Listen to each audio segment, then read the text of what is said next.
Hey guys, Brian here from Top Deck. So today we have an updated Tearlament branded list. I've been trying to find the list I've been happy with to show you guys, and I finally cracked the code. And we'll also be going through some quick tutorials later in the video after the deck profile.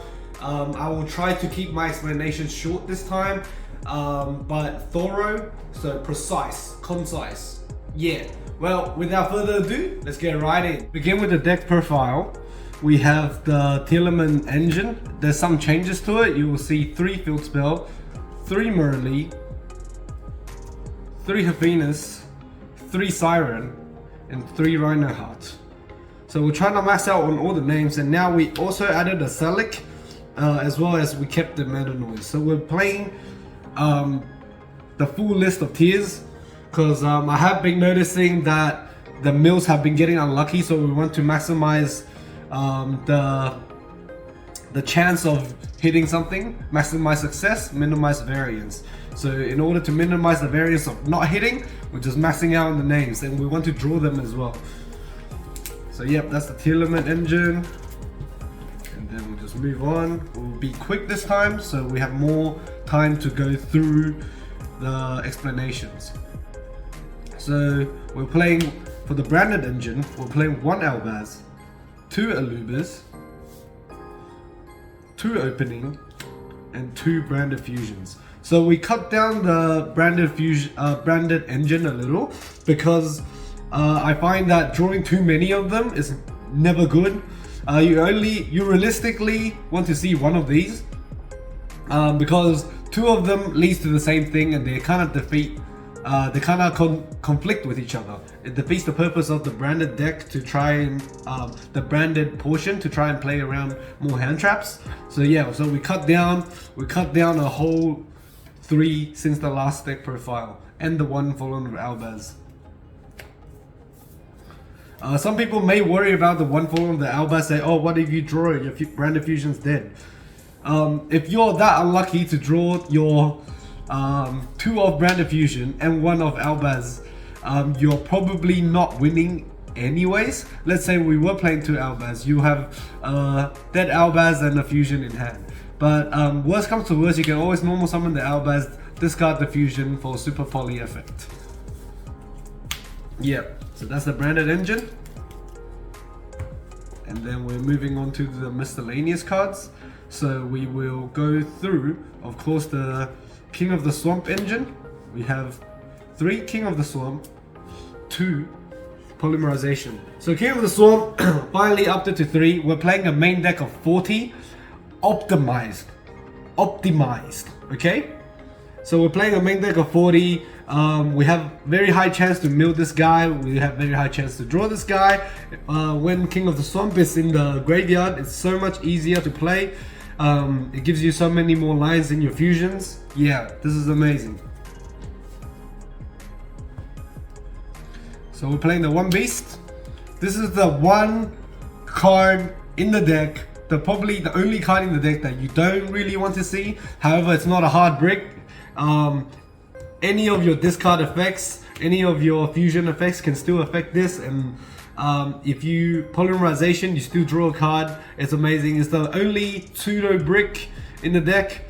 So you have 1 thing that you don't really want to see out of 40, like me. And then you up the consistency, you up the ceiling by so much, because it gives you window access. It gives you branded fusion, draw 1 access. Yeah. And then we're now playing the 1 Foolish Burial. This should be part of the Tearlament engine. I just wanted to increase the name count in terms of drawing it, but because Foolish Burial is such a versatile card, we can go dump King of the Swamp if we need a specific fusion. We can go Beast to just draw 1. We could go Rhino Heart to trigger something in hand. We could just dump a tier for the fusion. It's such an amazing card. I saw in the group Tearlament Duelist, they someone was talking about, he was thinking to cut this card. This is such an insane card. I would not cut this card. I don't know why I wasn't playing it. Yeah, your mill might be a little worse, but what are you gonna put in? Like more things to mill, more shadows so you can break more? Nah. Yeah. And now we're playing the 1 instant fusion obviously best card. And now because we up the consistency so much, we're getting 3 desires as well. And then the going second cards, Dark Ruler and Polymerization.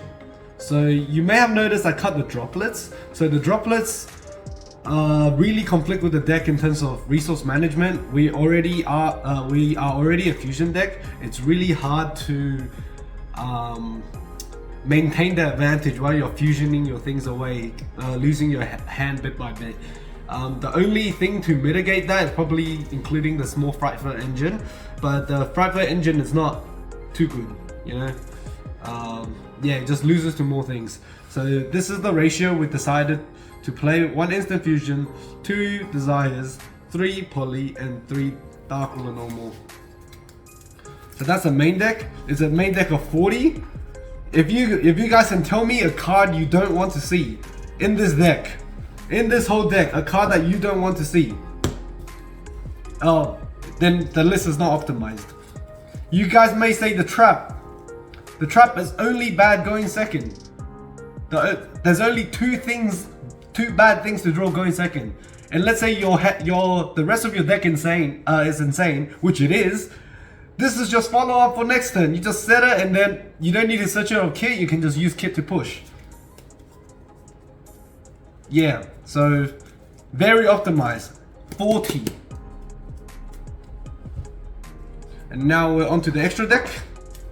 We played the 1 Chimera, Winder, Garura, and the standard Kaleido with 2 kits, 2 Dracos the Paleos, 1 Alba Lanatus, 1 Invoke Kaliga, 1 Restrict, and the Mirror J Lubellion. And now we have included some XYZs.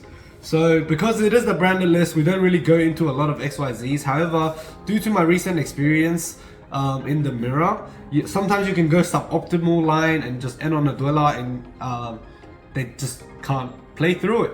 So the dweller is here for the mirror match. There have been a lot of mirror. A lot of people have picked up that this deck is insane.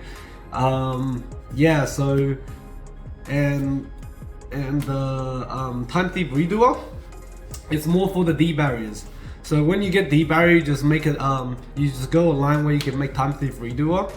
They D-barriered us on our turn, we try again to fusion on their turn. Very simple. Yeah. And the Alba Lanatus, I do want to talk about this card a little. It searches instant fusion. That's all I need to tell you. Searches instant fusion. Okay. Cool. Now, this is where the goop, the juice, what I'm really proud of. 2 out of 3 games I played with the side deck. So I'm really proud of my side deck in terms of what I came up with. It may seem a little wacky to you guys, but I love this side deck. So we play 1 Call by the Grave for the more hand trap oriented lineups. 2 Triple Tactics Talent for the same reason. These serve the same purpose.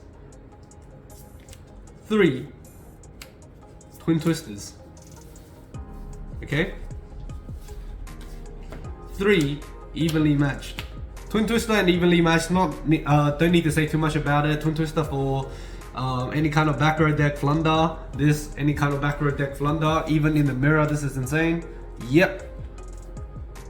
And now we have, of course, still sticking true to the last deck profile. 3 Deck Devi. We don't want to deal with a lot of the things that Sprite or Flunder can do, so just flip this on them, you're fine. And how do we get this? It was a trap trick before, and now it is Absolute King Backjack. So this card is insane. So let me read this card out to you. During your opponent's turn, you can banish this card from the graveyard. This is a quick effect. Excavate the top card of your deck. If it is a normal trap card, set it to the side, your side of the field. Otherwise, send it to the graveyard. Okay? So this is what it does in the graveyard. When it's sent to the graveyard, you can look at the top 3 cards of your deck and then place them in any order. So what this means is that it searches for any of your traps, your normal traps obviously. So 1, 2, 3. And it acts as a trap trick. It also searches for your, well, pseudo search for your meta noise, okay? For your meta noise. You can opt to play more meta noise in the side. I will not play more traps in the main. This is, the main deck's perfect, okay? So the side is where you express your creative freedom. I don't want too many going first cards. So yeah, so it just sets a normal trap for you. Or if you don't hit a trap, you can send any TR. So anytime this is milled, you dig 3 deeper into your deck. 3 deeper for a name. Maximum efficiency. Consistency. Oh my god. Holy. Yeah. So shout out to DB Grinder. DB Grinder was playing one of this in his I think it was his regional deck profile. I saw it. I thought like, oh, what could the card be? It's like, it's only one. Like he played one of it, and then like I remember this being played in the Paleo Frog era. I didn't think it was that insane, but now I tested it. It's insane. Holy, yeah. So that's the side deck. That's the deck profile, guys. Let me know what you guys think. Comment down below to see if you guys like my ratios. Anything I could change. I believe the main deck's already perfect. Do help me with my side deck in terms of what I could change, and the extra deck as well. The extra deck, because it's such a complex deck, you can mold the extra deck to any kind of environment, because different places have different decks that are being played. For example, we have a lot more striker than the rest of the world in Australia. But yeah, so thanks guys for watching the video, and yeah, so that was the deck profile, and the combo guide / test hands will be in another video, so it's more digestible for everyone. Remember, if you like the deck profile, you like this list, I really like it myself personally. And yeah, so remember to like, comment, and subscribe. Let me know what I can change in terms of the deck profile. I'm always looking to improve as a player and my deck, so I can bring you guys the latest and the best decks. So with that being said, Brian from Top Deck, out.